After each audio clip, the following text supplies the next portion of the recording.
이어서 고려 조선시대의 단군조선에 대한 인식을 한치윤의 해동역사라는 책을 통해서 간략히 살펴보겠습니다. 해동역사에 관해서는 서문부터 사군사실까지 제가 전에 여러 챕터로 나눠서 각자 영상으로 소개한 바가 있습니다. 오늘은 눈으로 간략히 보는 정도로 단군조선에 대한 내용을 파악해 보겠습니다. 서문, 유득공이 서문을 썼죠.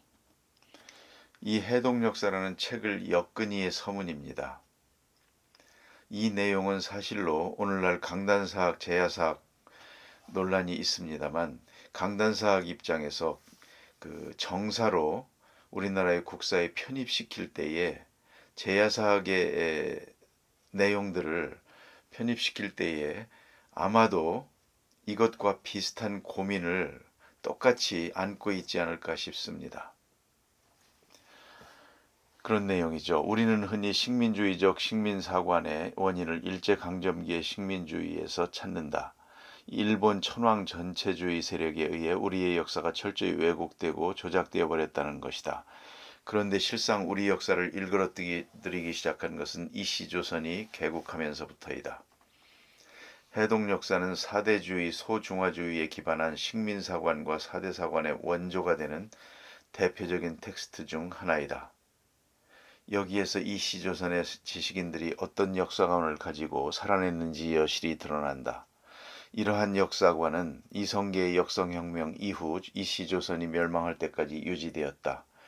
이러한 역사적 관성은 21세기에도 현재에도 여전히 지속되고 있다. 그렇죠. 단군 조선부터 기록한 것이고요. 중국과 일본의 자료를 그대로 뽑아서 이제 서술한 부분이 많죠. 나름의 역사 해석과 고증도 했고요. 사실로 우리 고유의 사서들은 뭐 과거에 많이 있었다고 이제 말들 합니다. 그러나 많이 멸실이 돼 있고 볼만한 것이 없죠. 그러다 보면 결국 이제 중국과 일본의 자료를 보게 되는 것이죠. 그렇죠. 단군부터 이렇게 쭉 해놨습니다. 종래의 한국사가 엉성하고 조잡하게 편찬되어 이를 바로잡고 객관적인 한국사의 참모습을 찾기 위함입니다. 이것이 우리 역사에서는 참 어려운 과제인 것 같습니다. 이 어려운 과제를 저도 남은 여생에 한번 도전해보고 전부 자료를 모으고 제 나름대로 한국 통사를 한번 엮어보자 하는 것이 저의 남은 여생의 소원입니다. 다소 뭐 어려운 작업이고 부족한 부분도 많이 있겠지만 제가 할 수 있는 부분까지 이제 하는 것이죠.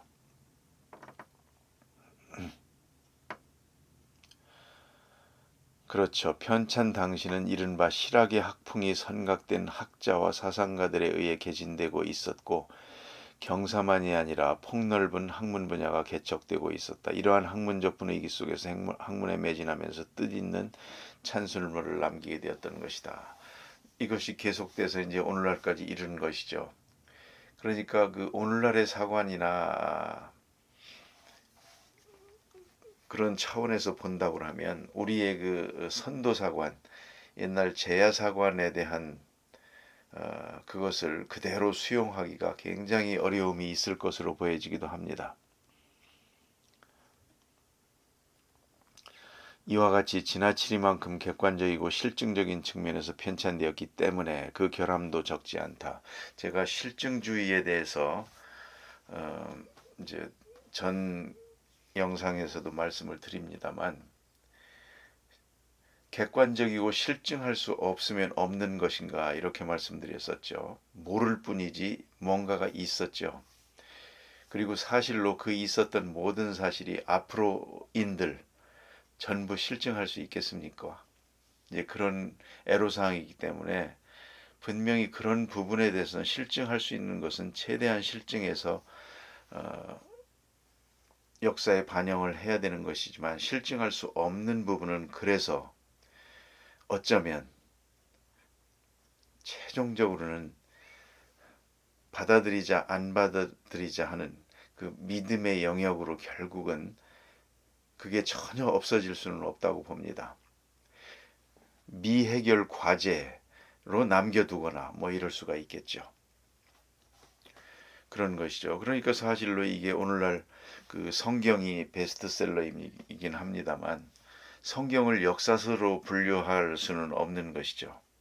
왜냐하면 거기는 다소 종교적인 것들이 들어가 있고, 그러나 그걸 믿는 사람들, 특히 유대인들은 구약의 역사에서 보면 특별히 이제 그 역사 부분을 뭐 창세기 출애굽기 이런 부분도 있지만 역사서 부분이 있지 않습니까? 여호수아로부터 시작해서 사무엘 관련된 솔로몬 다윗 솔로몬 얘기 있고요. 사사 시대 내용 있고, 그 다음에 그 열왕기상이 있고 역대기 해서 역사를 나름대로 정리를 해놨지 않습니까? 사실 그런 역대기 자체도 오늘날의 학문적 기준으로 보면 전혀 받아들이기가 힘든 것이죠. 그냥 이야기 형식으로 된 것이니까. 그러니까 그런 차원에서, 그러나 그 사람들은 그거를 믿고 살았고요. 그들의 마음속에는 그들의 역사로 기록이 되고 있습니다. 이런 부분들이 또한 그 무시할 수 없는 부분이죠. 우리의 백성들 사이에서도 국가에서는 정사로 편찬이 안 됐을지라도 백성들 면면이 흘렀던 그러한 단군에 대한 인식들, 이런 부분들, 이거를 참 어떻게 이거를 그냥 신화로 치부해버리고 그냥 소홀히 할 수가 있는가 하는 그런 안타까움을 가지고 있습니다. 앞으로 영원히 증명이 안 될 수도 있겠죠. 그렇다고 없앨 것인가, 기억에서 없앨 것인가 하는 문제입니다. 계속 넘어가고요. 유득공 서문을 다시 한번 보겠습니다. 제가 전에 상고사 해독역사 1장 동이 총기에서는 전체를 다뤘고요. 오늘은 눈으로 간략간략하게 총론적으로만 보는, 개인적으로 관심이 있으면 잠시 중단하시고 화면을 보실 수 있도록 그 화면을 그대로 살려두었습니다. 유득공의 고민입니다. 역사책이 무릇 몇 종인가?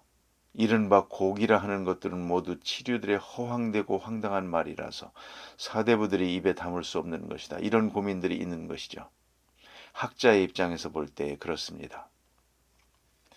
김부식의 삼국사기에 대해서 사람들은 소략하여 볼만한 것이 없다라고 허물하고 있다. 그러나 김부식인들 어떻게 할 수 있었겠는가? 자료가 하나도 없었으니. 이렇게 우리가 역사에 대해서 참 힘든 것 같습니다. 빈약하고요. 오로지 정인지가 지은 고려사가 있을 뿐인데 고려 이전의 사실에 대해서는 무엇을 보고 상고하겠는가? 어려운 것이죠. 이런 것들이 근래에 들어와서 특히 이제 나라가 망국기에 접어들고 그러면 민족사학 독립운동가들, 이런 부분들이 이제 그 우리의 역사의 정체성을 확립하기 위해서 이제 많은 것들을 발굴하죠. 그래서 이제 급기야는 환단고기까지 이렇게 나오는 것인데요. 그러다 보니까 이제 이런 내용들이, 그러니까 이때 조선 말기까지만 해도 이 주자 성리학자들의 눈에는 이렇게밖에는 우리 역사가 안 보였던 것이죠. 그러다가 민족사학자들과 독립운동가들은 아무래도 그 민족을 위대하게 표현하는 이런 이제 생각들이 있는 거 아닙니까? 그러다 보니까 부지런히 찾았고, 그 찾은 것이 얼마나 전해 들은 것이며 얼마나 가필이 됐으며 얼마나 신뢰성이 있는가, 이런 것들은 지금도 계속 문제가 되는 것 아닙니까? 그러나 찾아냈고 환단고기까지 와 있고 그렇게 방대한 내용들이 지금 있습니다. 제야사학에서는 그런 부분들을 이제 믿음을 가지고 있고 우리의 상고사로서 인식을 하고 있죠. 강단사학에서는 그걸 이제 쉽게 받아들일 수가 없는 것이고요. 우리나라는 미개에서 역사 기록이 없었답니다. 그때까지 이랬었나 봅니다. 중국 쪽에서 구한 다음에야 얻을 수 있다. 뭐 그런 정도. 이러다 보니까 중국의 기록은 기자와 위만이 많죠.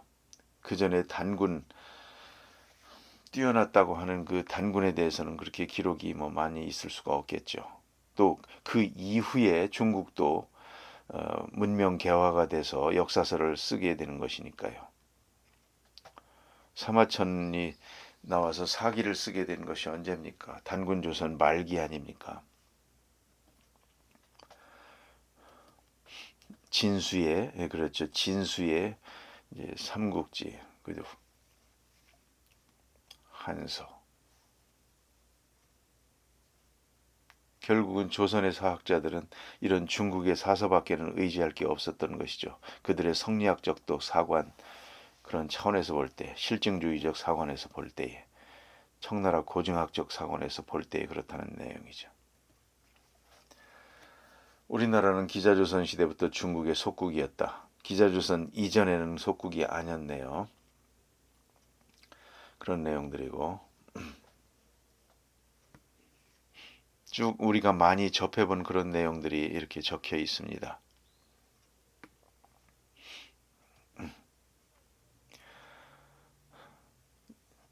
동이총기 부분은 그 해동역사 전에 1장 동이총기에서 전문을 다 다뤄놨고요. 여기서는 단군 조선에 대한 그 조선에 대한 것만 몇 개만 발췌하고 넘어가겠습니다. 그렇죠. 동이란 주나라 조선 땅이다. 조선이 있었습니다. 기자가 조선에 봉해져서는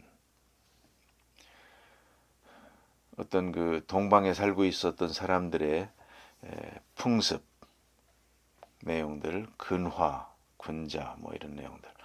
우위를 조선 땅이라고. 그래서 우리가 우위, 도위, 조위 이런 사람들과 우리의 그 단군 조선 이 부분을 우리가 연구를 많이 해서 그 연관성을 사실은 학문적으로 연구를 해놔야 될 것 같습니다. 그 중국의 사서에서는 이런 식으로 표현을 많이 해놨죠. 나라 이름보다도 그 우이다, 동이다, 뭐 그런 식으로 표현을 많이 해놓은 것이니까 이것을 우리 역사에 이제 이렇게 우리 역사를 정립해 나가려면 이것이 조선이었다, 뭐 이런 형태로 그런 것들을 다 정립해 나가야 되겠죠. 그렇죠. 도이라는 부분도 있고요. 가죽 옷을 입었다. 조선은 바닷가 가운데 뭐 이런 내용도 이제 한치윤이 살펴보았고요. 의무리여, 그렇죠. 청주 얘기, 뭐 발조선의 문체나는 가죽 이런 부분도 들어보셨을 겁니다. 기자가 조선 땅으로 피하여 감에 미쳐서 그렇죠.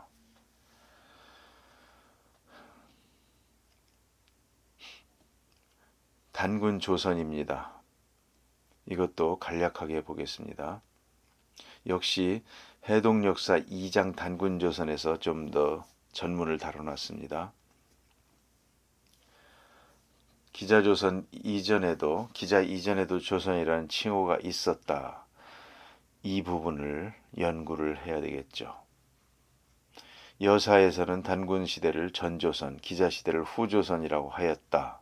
고려사에서도 그렇게 이제 해놨어요. 그러니까 전조선이 있었다는 얘기죠. 이 부분을 제야사학에서는 이제 환단고기에서 단군 세기에서 행촌 이함이 역대 왕과 행적까지 아주 자세히 기록을 해놨죠.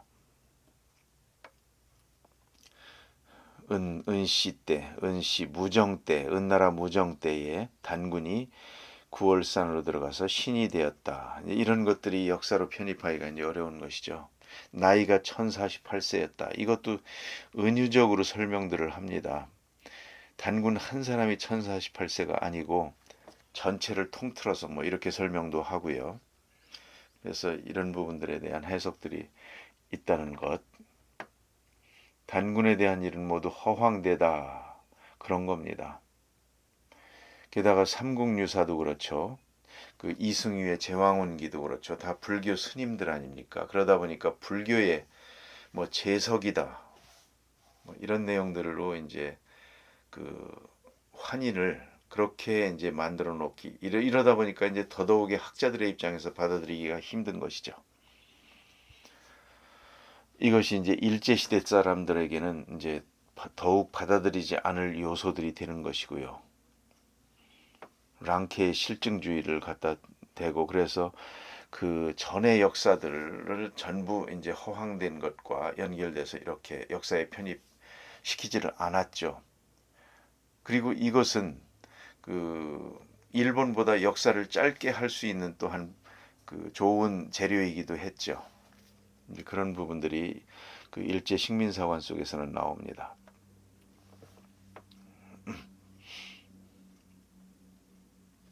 그렇습니다. 기자조선에 대한 것. 요거는 이제 중국의 기록이 많이 있으니까 좀 더 비교적 자세히 나와 있습니다. 3장 기자조선이 있죠.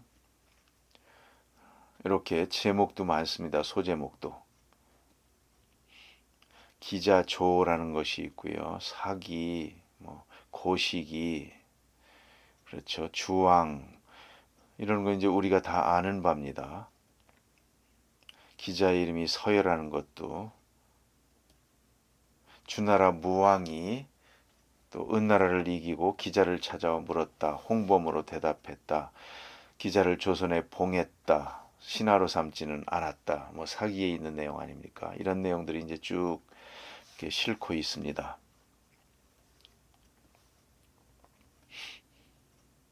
기자가 중국 사람 5천 명을 거느리고 조선으로 왔다. 삼제도해라는 책에 이제 이런 내용들이 있고요.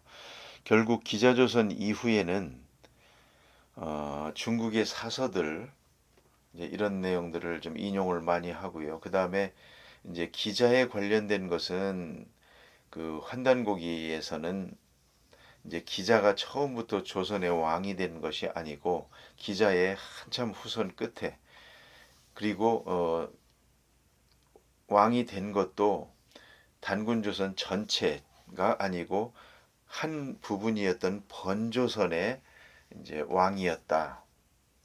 이제 이렇게 환단고기에서는 설명을 하죠. 그것이 이제 그 해모수 때 이제 나오는 그 기비가 어떻고 해서 마지막 기준 준왕이 어떻고 의만한테 패했고 그 여섯 명이죠 세대 그 왕만 번조선의 왕으로서 이제 기씨가 있었다. 이제 그렇게 환단고기에서는 설명을 하고 있고요. 그러니까 그런 부분들과 여기 중국의 사서들과 연결을 해서 기자조선을 이제 총체적으로 정립을 해야 되겠죠.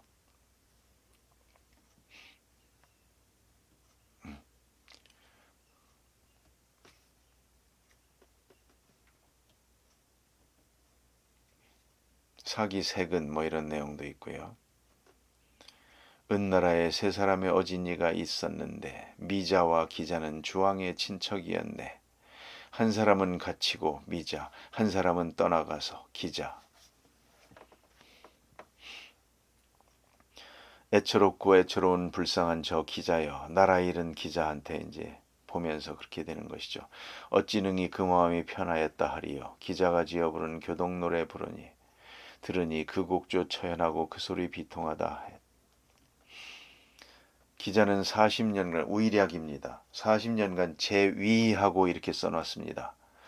주성왕 그러니까 기자는 주나라의 초기 사람이죠. 근데 40년간 제위하고 그 다음에 기자가 죽은 뒤에 조선후는 주나라가 쇠약해지자 거의 뭐 몇백 년입니까? 거의 1000년 가까이를 800년 900년 가까이를 건너뛰어서 기자가 죽은 후에 조선은 주나라가 쇠약해지자 요 사이가 그렇게 시간이 깁니다. 하여튼 그렇게 돼 있어요. 그 뒤에 자손들이 점점 교만해지자 연나라에서 장수 진계를 보내어 서쪽 지방을 공격하여 이에 비로소 조선이 약해졌다. 조선이 진나라의 전성기 때부터 복종하여 신하가 되었다. 그전에는 아니었답니다. 조선왕 비가 즉위하고는 이게 환단고기에서 이제 그 기비 이렇게 되죠. 그러니까 단군조선의 아주 말기에 그것도 번조선에 이제 이쪽 그 어, 화하 세력과 이제 마주하고 있는 그 지역이 번조선 아닙니까? 그 지역에 이제 왕으로 돼 있다 이런 내용들입니다. 이게 제야사학에서 이제 얘기하는 환단고기에서 얘기하는 것과 연결이 되죠.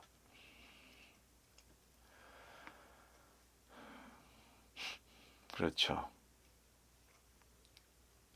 기자가 죽은 뒤에 40여 세대가 지나서 조선의 준이 스스로 왕이라고 칭하였다. 후한서에는 또 이렇게 기록이 되어 있습니다. 그러니까 중국의 사서들도 곳곳이 잘 살펴보고 사실은 크로스 체크를 해봐야 됩니다. 모순되는 점들이 있습니다. 노관, 위만, 흔한 이름들이죠. 그래서 이때부터는 위만 조선 이때는 이제 그 환단고기에서도 달리 다루질 않기 때문에 이 중국의 사서의 기록들을 그대로 별 거기에 대한 이의가 없습니다. 기준에 대한 내용들도 이제 환단고기에서는 자세하게 다루고 있고 연구한 바들도 있죠. 그런 연구가. 이쪽 한반도로 건너와서 어떻게 살았는지 거기에 대한 연구 서적들도 꽤 많이 있죠. 그렇죠. 뭐 주나라 무왕 이거는 이제 한치윤이 이렇게 살펴보건대 이랬다는 겁니다. 그래서 어, 기자가 봉작을 받은 때부터 조선 후 준이 남쪽으로 도망친 때까지 총 41세 929년이다. 이런 형태로 되어 있고요. 이게 청주한 씨의 그 족보에도 보면 이런 내용들이 이제 있습니다. 제가 저 자신을 언젠가 자기소개를 간략하게 하겠습니다만 거기에서 청주한 씨의 족보에 대해서도 한번 훑어볼 생각입니다. 네, 이 위만조선에 대해서는 해동역사 4장 위만조선에서 다뤘고요. 이것도 역시 눈으로만 잠깐 보면요. 우리나라 이 위만에 대해서는 중국의 사서들 그 내용과 뭐 크게 그것밖에 없죠. 그것과 다를 게 없습니다. 그래서 뭐 상장이고 원장 그렇죠. 상투를 들고 동이족 옷을 입었다. 노관 뭐 위만 그렇죠. 요동태수가 어떻고 우거 얘기 나오고요. 그렇죠. 이제 위만조선을 한나라가 정벌할 때 얘기들 뭐 서파가 나오고 비왕이 어떻고 그렇죠. 그 다음에 좌장군 순채 누선장군 양복 뭐 많이 들어보셨지 않습니까? 이런 내용들은 그냥 그대로 위만조선에 대한 역사로서 뭐 그대로 수용이 됩니다. 달리 기록이 없지 않습니까? 그래서 위산 우거가 한 거 한나라 장군들이 반목한 거 그 다음에 나중에 위만 조선을 정벌하고도 여기에 관련된 장수들이 그렇게 무슨 포상을 받던가 이러질 않고 다 죽임을 당하거나 안 좋게 됐죠. 서인으로 강등되거나 그런 내용들도 우리에게 어떤 함축하는 의미를 줍니다. 누선 장군 그리고는 마지막에 그렇죠. 한음 왕협 노인이 도망쳐 한나라의 항복 그렇죠. 조선왕 우거를 살해하고 와서 항복하다. 우거가 살해되죠. 그리고는 망하고 한사군을 설치하고 서기전 108년입니다. 이 한사군에 대해서 말도 많죠. 그것도 공부를 많이 해야 됩니다. 순체 다 이긴 장군들이 시련을 겪는 그런 내용들이 많이 나와 있습니다. 위만에 대한 것,